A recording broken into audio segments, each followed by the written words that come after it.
All right. Hi, Joey Wardell. I am doing my interview for the book, The Hooligans, and waited to do mine until I had the opportunity to be complete with writing the book and be able to reflect back on everything and kind of process it and be able to share my story differently than what was presented in the book because that was the intent of the book was to share our story as a company, and I did have some background in there, but there were some other things I wanted to cover here. And first one, I was born Joey Davis, and the reason I shared this part is that I wanted going through my life and my experiences, it was really important to me to have a family of my own and to have a family with my values. And it was always something really important to me. And there was a point where I transitioned into a name change to Wardell, which was, to me, it was symbolic of starting something new. And this is like getting a family with its own family tree off on the right foot.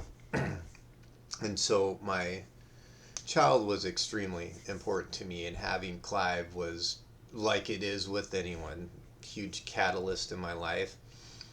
But it was so inspiring and exciting, and it really drove me to do things that um, I always had the potential to do, but I don't know if I would have had the motivation to do. And the motivation came from I always wanted to show him what he was capable of doing, like showing him where he comes from so he knows um, this is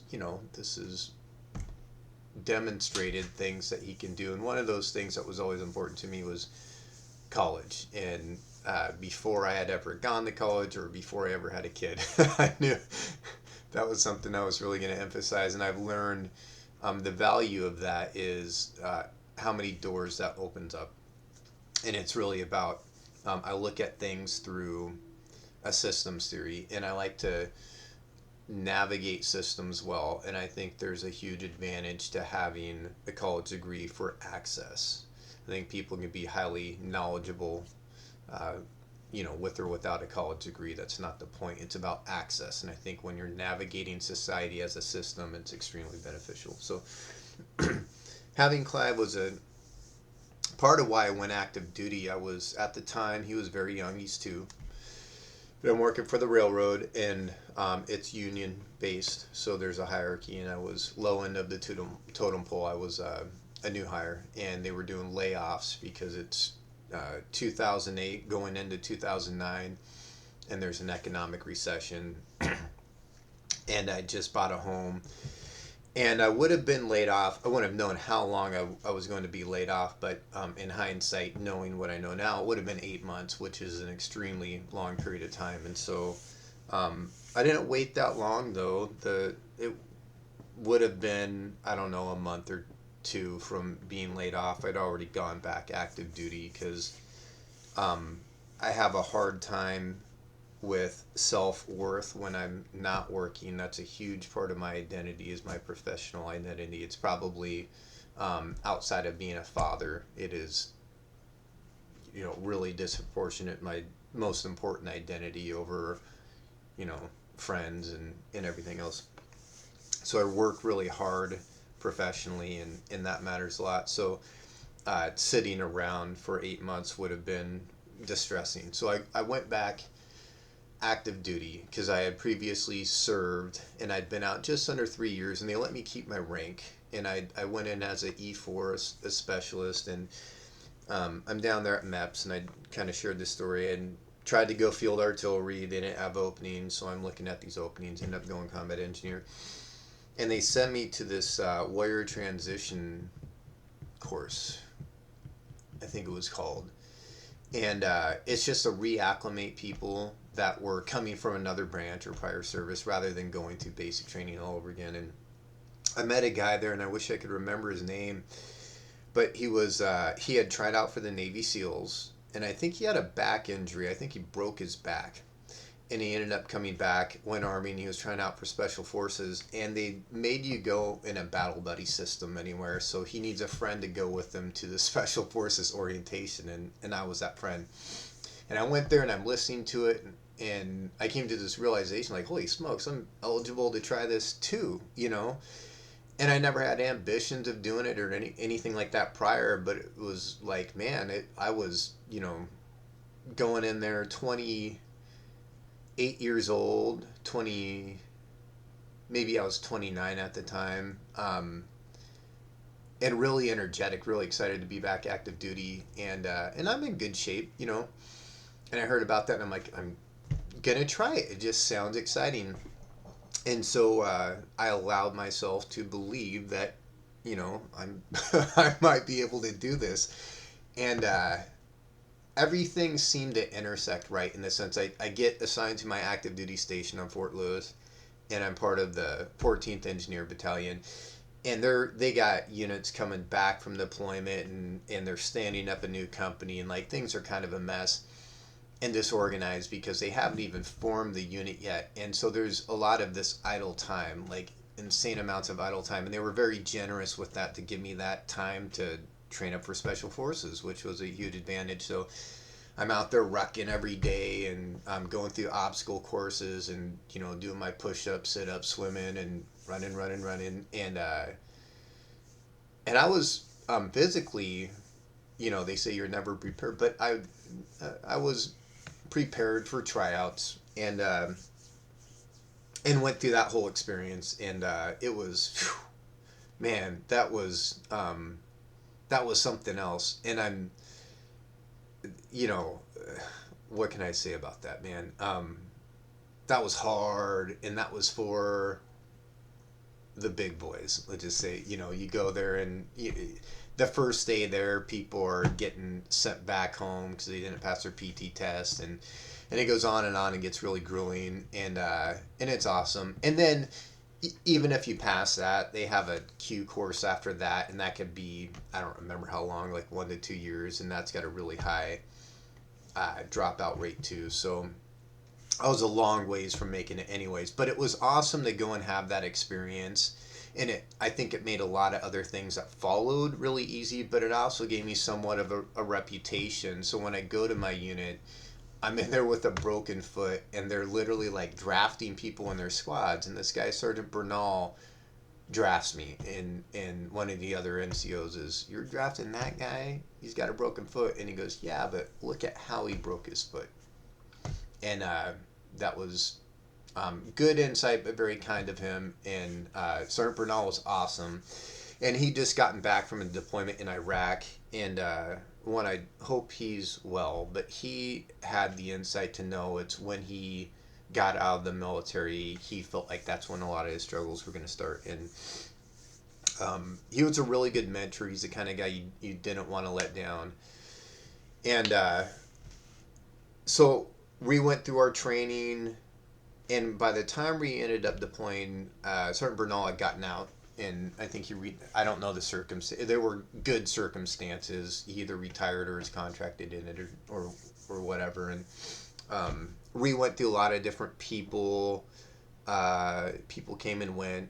You know, I volunteered for every school I could go to because being a little older, by this time, you know, I'm getting divorced. I don't have my kid full time, and I know this is an opportunity to go and see places I would not normally get to go and see. So I'm going to every school, and by then for the most part, I think I'm E5 sergeant at this time. You got weekends off, so I go to these schools. You wouldn't have to do PT in the morning, nothing like that. The normal Army stuff. And you're staying in hotels. It's really nice. You go and do these really cool schools, and then you get the weekends off, and I could go to places like St. Louis or Kansas City, places I'd never see any other way. And that's where they sent engineers for schools. Most of the time was to Fort Leonard Wood in Missouri. So I got to go and have these really cool experiences. I always, you know, tried to get all the military education I could, and got set for deployment. And when I think of that period, one of the things I think about most is my time with Clive was always really important to me. And a divorce is hard for anyone to go through, but at this point in time, it's um, difficult, but it's not intolerable or insane yet, right? So uh, I'm trying to find ways to explain to my kid, I'm about to go away for a year, and he's 2 years old.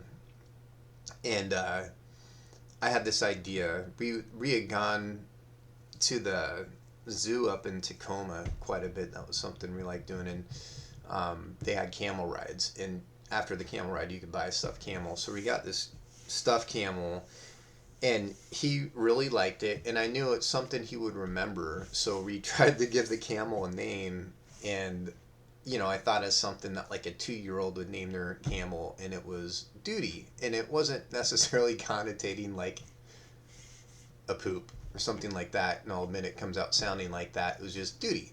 And so the concept of Duty, the combat camel, was created. And so when I get overseas, I've got this camel with me, and like right off the bat, I'm throwing him in the vehicle with us, and we're going on missions, and he's sitting up in the dash, getting super dusty, accumulating a year's worth of Afghanistan dust, and getting blown up and all this stuff with us. And if that camel could talk, the stories he has seen, right? But everybody was cool about it, and really generous. They take photos with them, and I didn't quite know what I was even going to do with it, but I knew I wanted to make this book. And I had this hobby I'd been playing it forever, called Hyborian War. And one of the people I played with, they had family members that were authors and had heard about what I was trying to do, and linked me up with them. And that was Terry and Glenn Bain, and both professional authors and illustrators. And they helped me get this book together, and it was awesome. And it was, and I made it initially just for me and Clive, and all I really cared about was one copy. But it gained a lot of traction really quick, because people thought it was just the reason why I made it. People would agree it was a good idea, like trying to explain to your kid deployment. And so people saw it for that value. And a lot of people got copies of it, and it gained some traction on media. And one of the big accomplishments was because me and Clive got to do it together. We got to go on King 5 News and share that moment. And what that meant to me was, in my mind, I'm trying to overcome this communication barrier, because I had all kinds of challenges talking to Clive while I was deployed, and some of those barriers should not have been there, right? So I'm really struggling to stay connected with him, and for us to have that experience together was really nice. For him to see, it's kind of like for him to see my efforts, for him to see, hey, this is kind of a cool thing your dad did, and have his picture taken in newspapers. So it was cool. And I'm going to do an interview with Clive this weekend, and I'm super curious about how he thinks about things like that.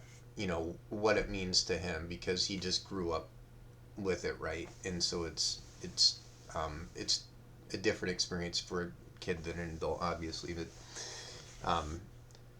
so anyways, I get help with this book, and that was one of the things that I put a lot of effort into during the deployment that kind of kept me going by. And for most of the deployment, up until Grimes and Mac, things had happened, but I really thought we were going to be okay. And then there's this whole like psychological shift that, like, okay, well, no, it's not. And the longer we were there, the more we saw people get hurt, and it just became this really heavy experience. And nobody, especially on like their first real deployment, would have been able to really have the insight of those changes that were taking place, for those of us impacted by it. Because I say that I would think anyone would be, but I interviewed Carrillo and he's not, and I believe him. You know, and good for him. I wouldn't wish trauma on anyone, but uh, coming back on leave and having these really um, crazy behaviors, doing things that no sane person would be putting a gun to their head and doing keg stands. And I try to understand even now with all the therapy, and I feel like the insight I have what was going on. I think I was just overwhelmed psychologically, and I don't think I thought I was going to make it out of there. And that's heavy to know, like, you're not, you know, it's almost like what matters at this point. It's your life is out of your own hands, you know.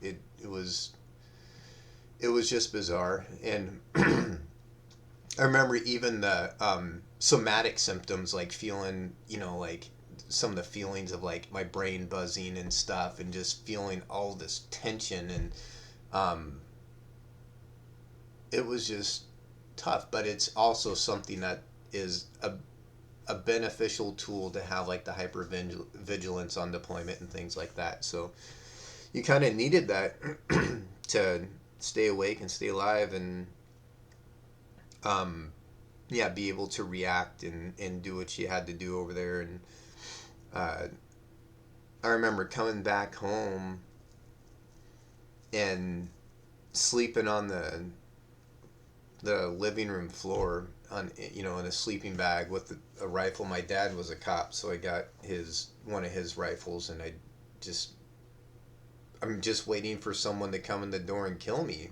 And that's I mean, that's how I left that place, right? Like, imminently I'm going to die, and that never left, because there was just a point where it psychologically, and it was the last blast I was in, it just kind of got me. And it was just too much.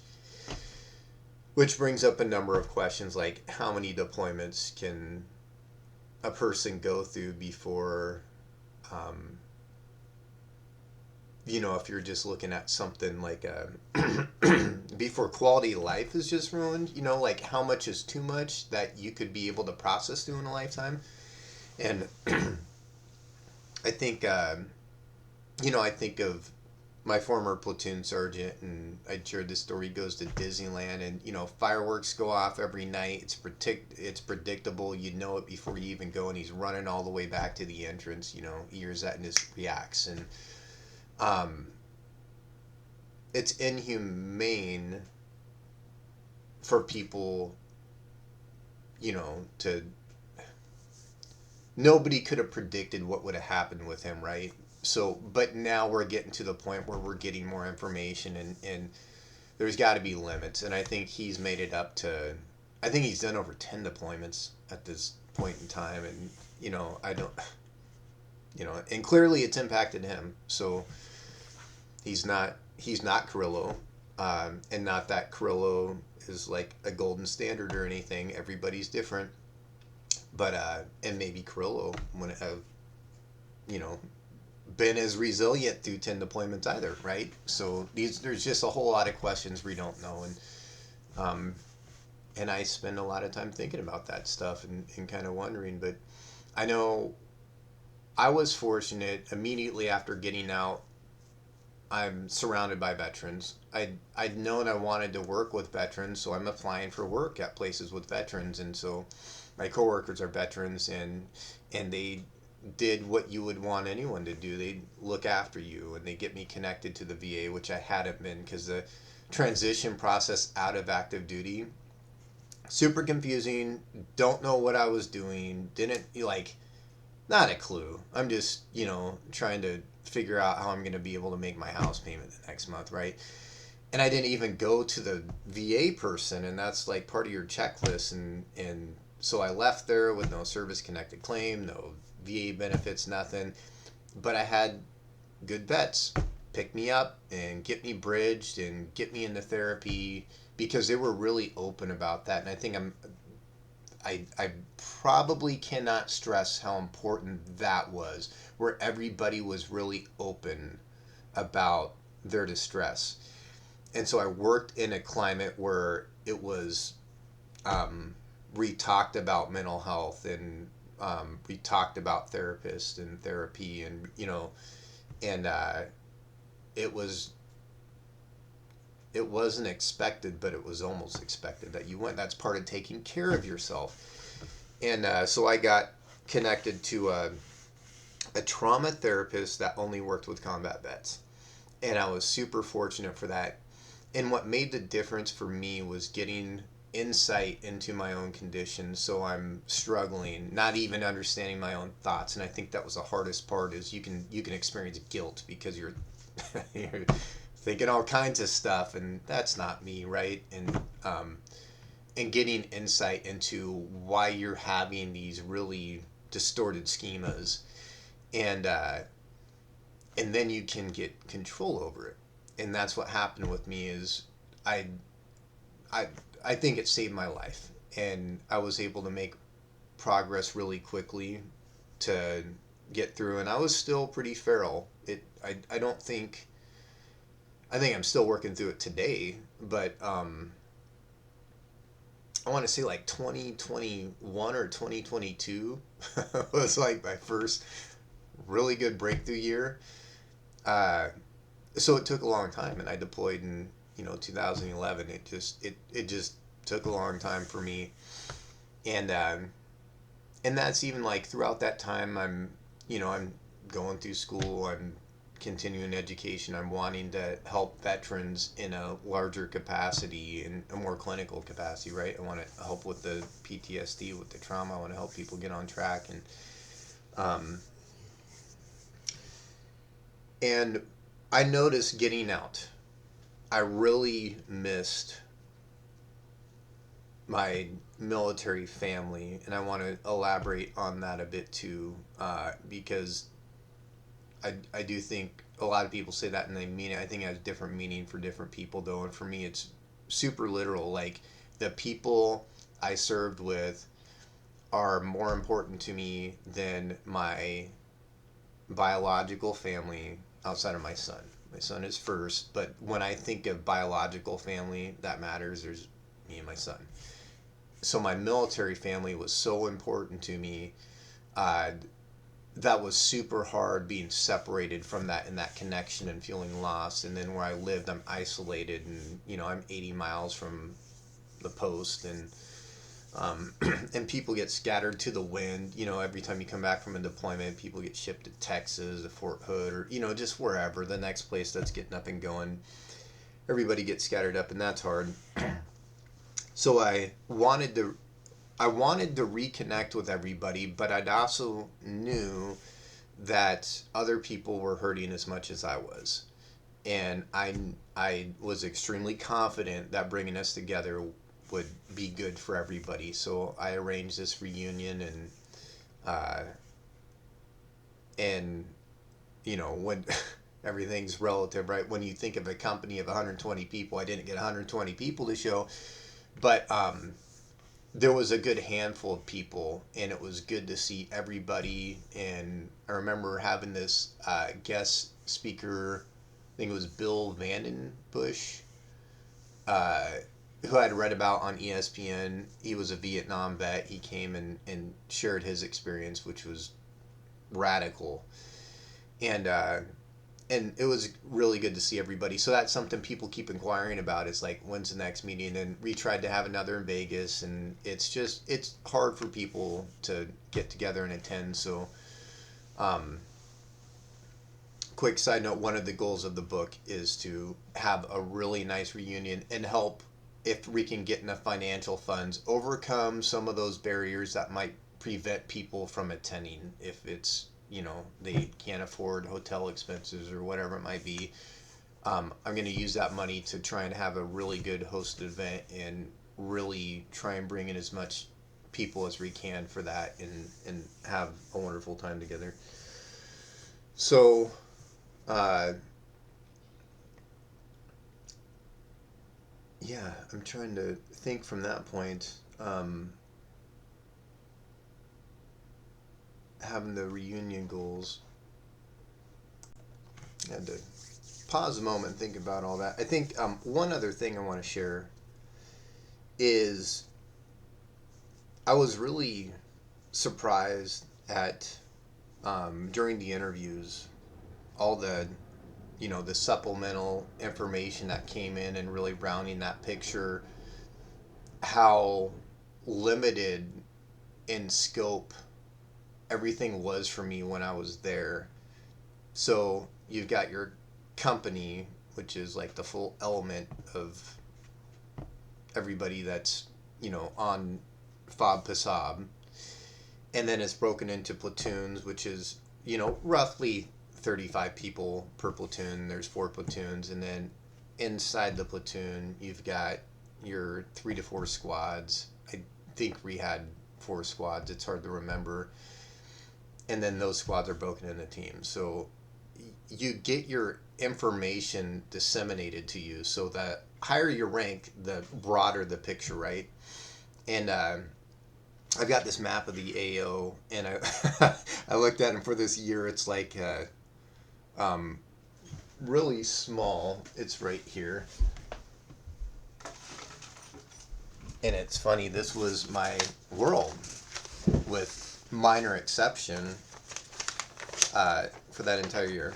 So we've got this map here, and it may look big, but what I want to highlight here is down at the bottom, it's got this key, and I mean from here all the way to here is 1 mile. So you're talking like, I don't know, like a 3 mile by 3 mile area, on this map. And that was my world, right? And so there's all these other things going on in this area of operation that other lieutenants know about and other platoon sergeants. But by the time it gets to lowly old me, it's just, these are the routes we're going to clear today. And so that's all I ever paid attention to. So getting to hear all these other stories of things that went on really broadened it out. And now I've got to see what went on in that experience at a higher level, which was,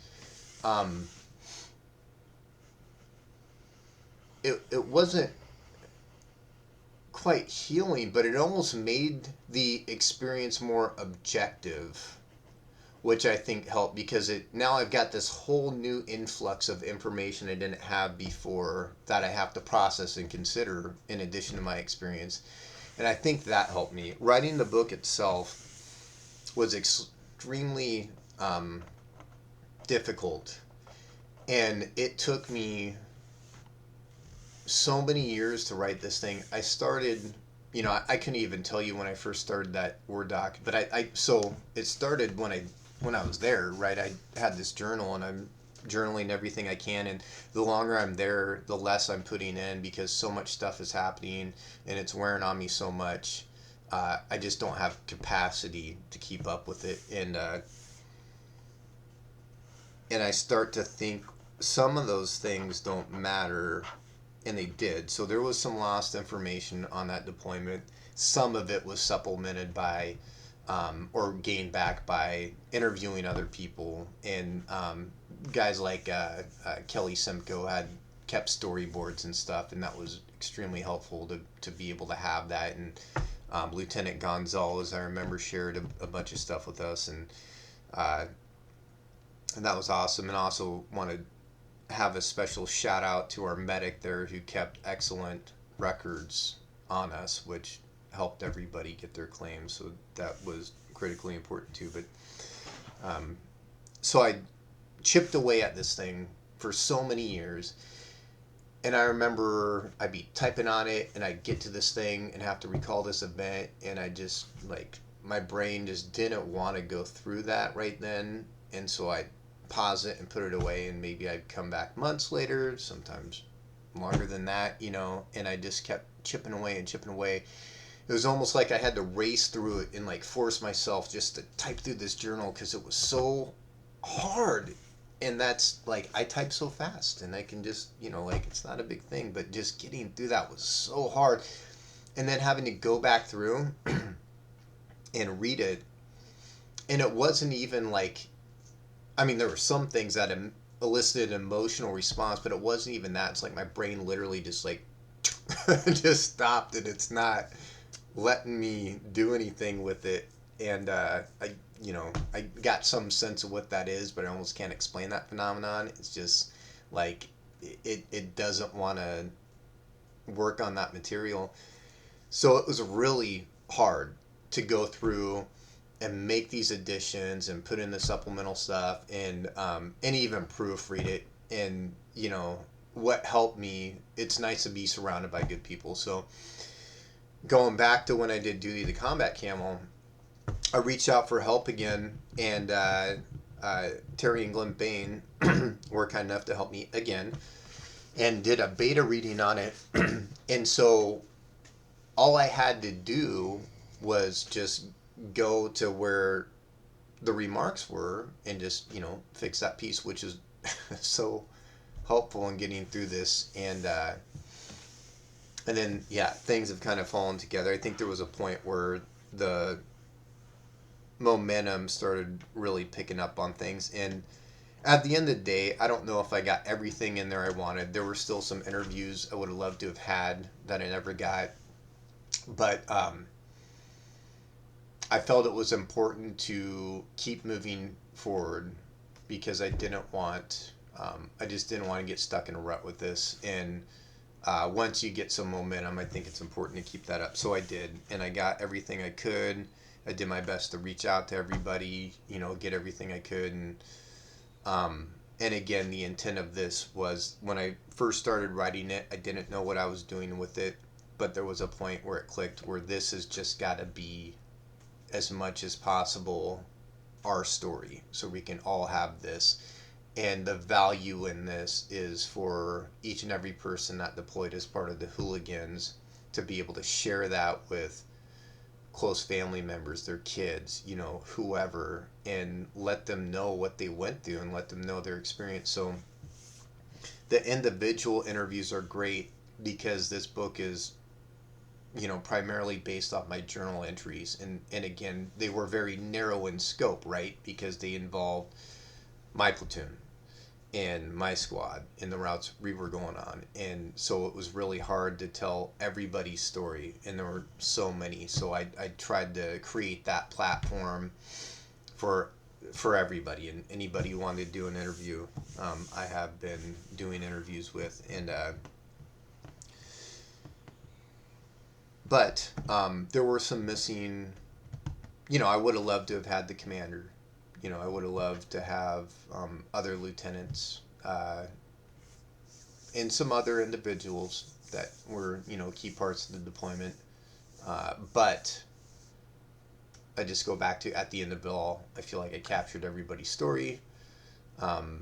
As when you look at it as a body of our company, I think the story represents that well. What we went through, I think it's pretty blatantly obvious what we went through as a company, and we can all take pride in that, and hopefully everybody's satisfied with the final product. So I guess that is everything I can think of to say about this. I've appreciated all the support. I say this all the time. Nothing great happens alone. There's no way this happens without all the contributions and kindness. And again, its success will be predicated on those same things, on support and kindness, and hopefully lots of people want to know our story, and lots of people take interest in it, and we'll see where it all goes. So thank you to everybody in this process, and always proud to be a hooligan. And it was great serving with everybody, and this is, I guess, in appreciation of everybody. This is, I present to you the Book of the Hooligans.